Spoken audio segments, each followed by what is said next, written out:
So, a few minutes ago, after 10 p.m., I'm sitting in my car working on something, and I hear a knock on my window. I have my car running with the air conditioner on, trying to cool the car down. It's hotter than hell, and I'm in my underwear trying to get cooled off so that I can sleep tonight.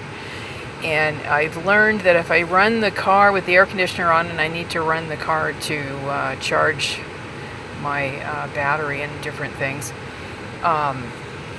Anyway, so if I run the air conditioner for a little while before I go to sleep, I don't have to, it's not as hot. And so I hear this knock on my window. I peek out, and it's some kid, and I think it's the kid that's been sitting over in the parking lot next to where I'm parked every night.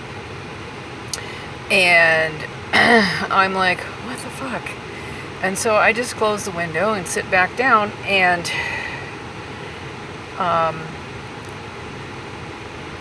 he knocks again.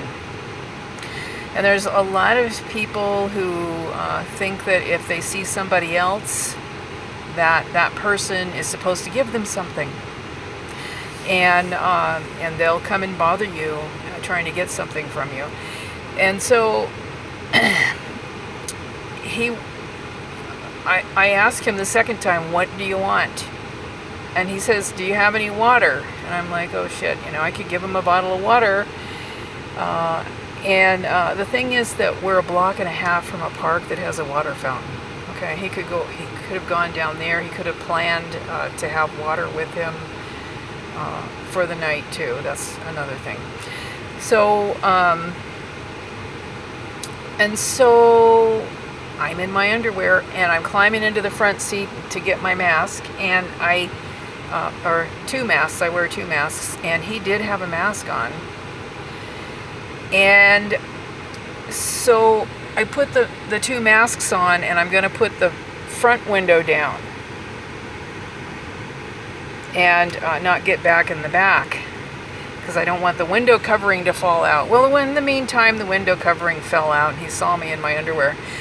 And so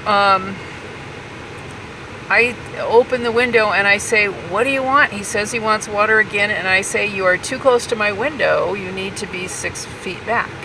And he goes, I'm not gonna lie, you're looking pretty sexy. And I'm like, okay, now it's time for you to get the fuck out of here. And then he called me some kind of a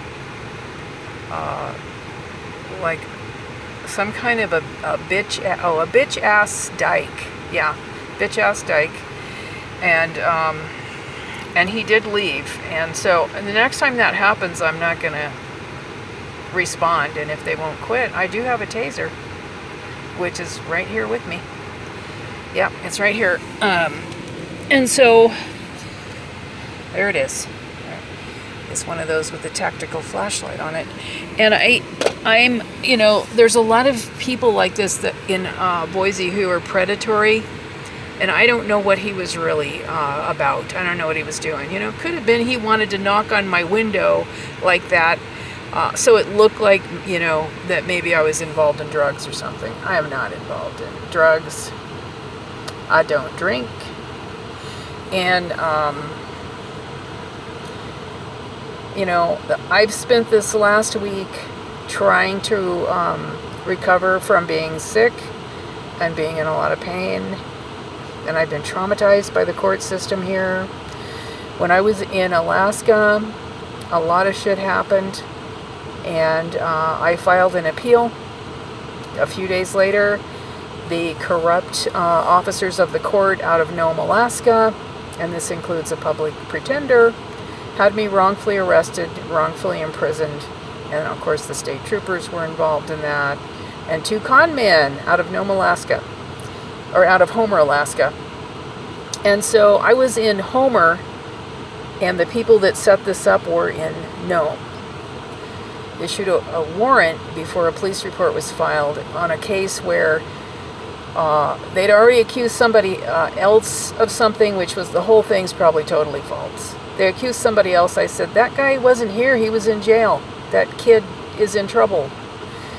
And then in a very short period of time, they were accusing me of something that's totally false, and any idiot would have known that it was false, because I had a lot of evidence.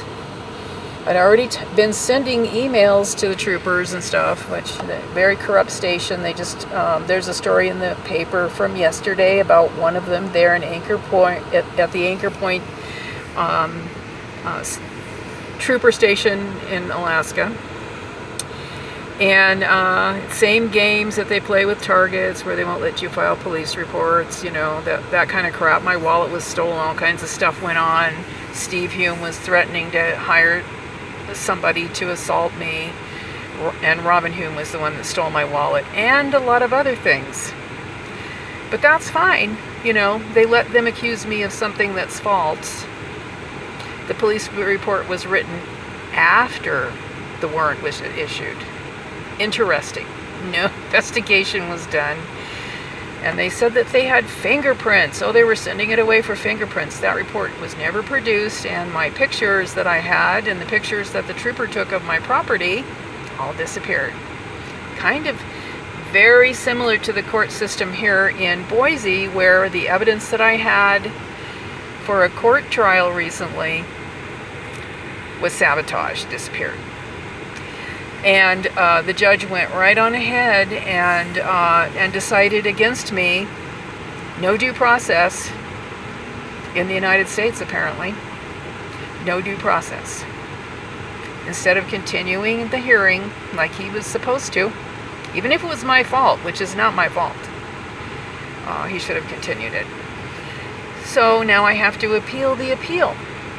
So that traumatized me that they did that, because of what had happened before. I was wrongfully arrested, wrongfully imprisoned, while my cat was starved and tortured. My property was half of it stolen, half put out in the rain, and I knew those things were going on. And they were torturing me in the prison as well.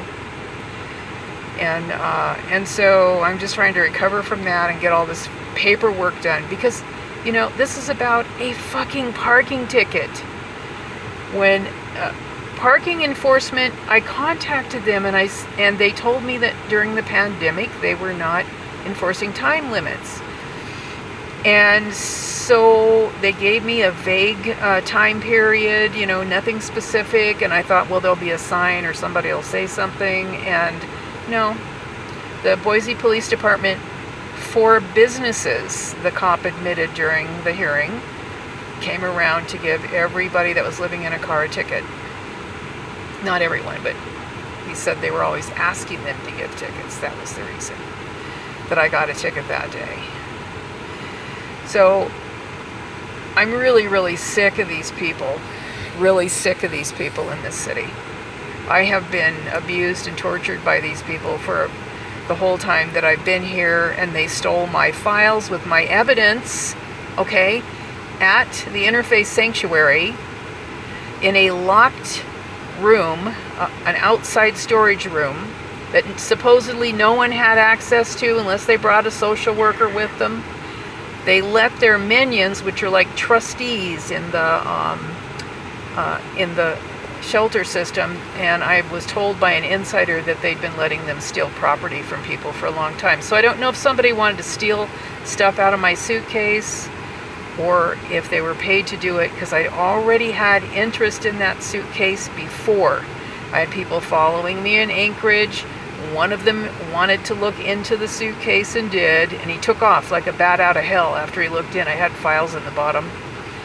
And then it disappeared off of a Greyhound bus. Came back a couple days later. Things were rearranged, but I couldn't find anything that looked like it was stolen. And then that happened. So since there were some oddities that had already happened with the suitcase, I would say that it's probably Greg Russell out of Soldotna, Alaska, a retired cop that was running a gang stalking operation at Laurelwood Arms, against me, a manager of the apartments, and the maintenance man, using elderly women as gang stalkers. And I didn't know anything about it at the time, so I was like, there's all these old women on this property that are doing hand signals. It's very strange, like they're in a gang.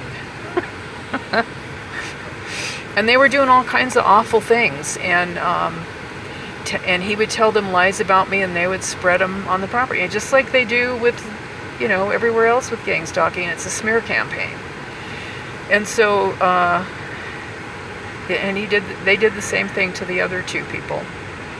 So there's a lot of witnesses to that, and I had a lot of evidence that I'd gathered about that, and then there were some other things, and that's probably, I would imagine it's probably Greg Russell is the reason that stuff was removed, or it was the corporation that was managing or owned that property, which was USDA RD, and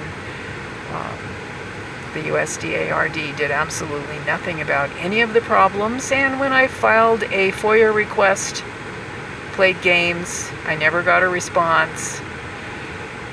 And everything in this country is corrupt. Every fucking thing. And there's no law enforcement in Boise, Idaho that really is very functional, for people who don't have money. If you don't have any money, you're not going to have law enforcement. And in fact, the original creation of police in this country was to protect the middle class and the wealthy from the poor people. And it's still continuing to this day. And I'm no threat to any of them. But there's a lot of people that are a threat to me.